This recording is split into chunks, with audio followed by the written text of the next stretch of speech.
Nothing. And suddenly he rose to his feet.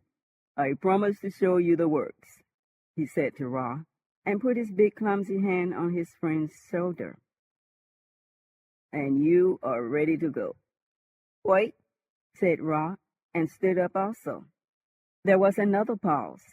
Each of them peered through the indistinctness of the dust at the other two. Horrocks' hand still rested on Ra's shoulder. Ra had fancied still that the incident was trivial after all. But Mrs. Horrocks knew her husband better, knew that grim quiet in his voice, and the confusion in her mind took a vague shape of physical evil. Very well, said Horrocks, and dropping his hand, turned towards the door. My hut. Ra looked round in the half-light. That's my work basket, said Mrs. Horrocks, with a gust of hysterical laughter. Their hands came together on the back of the chair. Here it is, he said. She had an impulse to warn him in an undertone, but she could not frame a word. Don't go, and beware of him, struggled in her mind, and the swift moment passed. Got it, said Horrocks, standing with the door half open. Ross stepped towards him. Better say goodbye to Mrs. Horrocks, said the ironmaster, even more grimly quiet in his tone than before. Ross started and turned. Good evening, Mrs. Horrocks, he said, and their hands touched. Horrocks held the door open with a ceremonial politeness unusual in him towards men. Ra went out, and then, after a wordless look at her, her husband followed. She stood motionless while Ra's light footfall and her husband's heavy tread, like bass and treble, passed down the passage together. The front door slammed heavily. She went to the window, moving slowly, and stood watching, leaning forward. The two men appeared for a moment at the gateway in the road, passed under the street lamp, and were hidden by the black masses of the shrubbery. The lamp light fell for a moment on their faces, showing only unmeaning pale patches, telling nothing of what she still feared and doubted, and craved vainly to know. Then she sank down into a crouching attitude in the big armchair, her eyes wide open and staring out at the red lights from the furnaces that flickered in the sky. An hour after she was still there, her attitude scarcely changed. The oppressive stillness of the evening weighed heavily upon Ra. They went side by side down the road in silence, and in silence turned into the cinder-made byway that presently opened out the prospect of the valley. A blue haze, half dust, half mist, touched the long valley with mystery.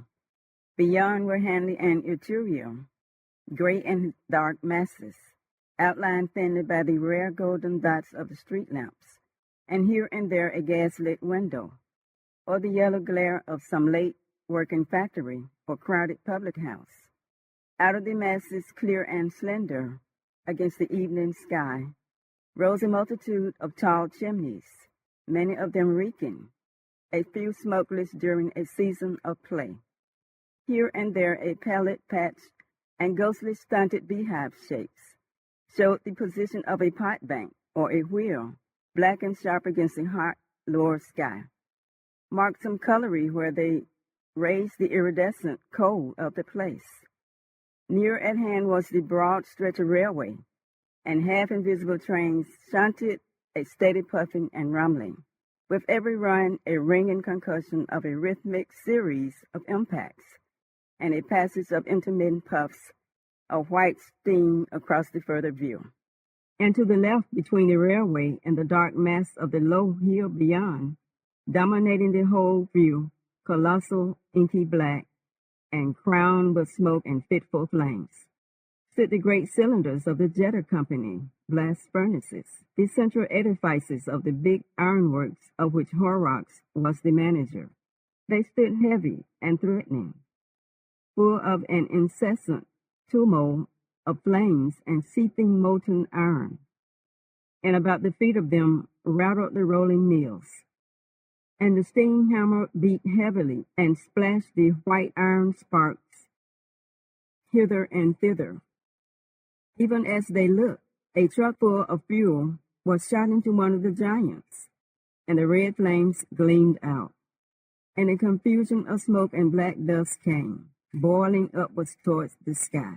"Certainly you get some fine effects of color with your furnaces," said Ra, breaking a silence that had become apprehensive. Horrocks grunted.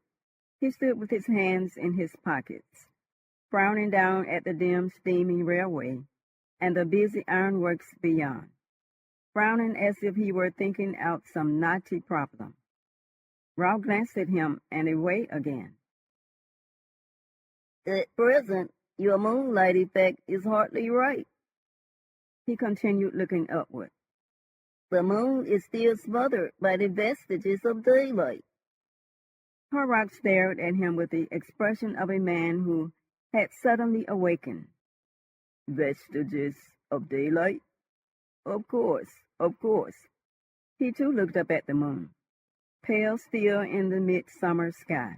"Come along," he said suddenly, and gripping Ra's arm in his hand, made a move towards the path that dropped from them to the railway. Ra hung back. Their eyes met and saw 1,000 things in a moment that their eyes came near to say. Horrocks' hand tightened, and then relaxed. He let go, and before Ra was aware of it, they were arm in arm and walking, one unwillingly enough, down the path. "You see the fine effects of the railway signals towards Bislam," said Horrocks, suddenly breaking into loquacity, striding fast and tightening the grip of his elbow the while. "Little green lights and red and white lights, all against the haze. You have an eye for effect, Ra. It's a fine effect. And look at those furnaces of mine, how they rise upon us as we come down the hill. That to the right is my pet, 70 feet of him. I packed him myself, and he's boiled away cheerfully with iron in his guts. For 5 long years, I've a particular fancy for him. That line of red there, a lovely bit of warm orange, you'd call it, Ra. That's the Putler's furnaces, and there in the hot light, 3 black figures. Did you see the white splash of the steam hammer then? That's the rolling mills. Come along. Clang, clatter, how it goes rattling across the floor. Cheap tin, Ra. Amazing stuff. Glass mirrors are not in it when that stuff comes from the mill.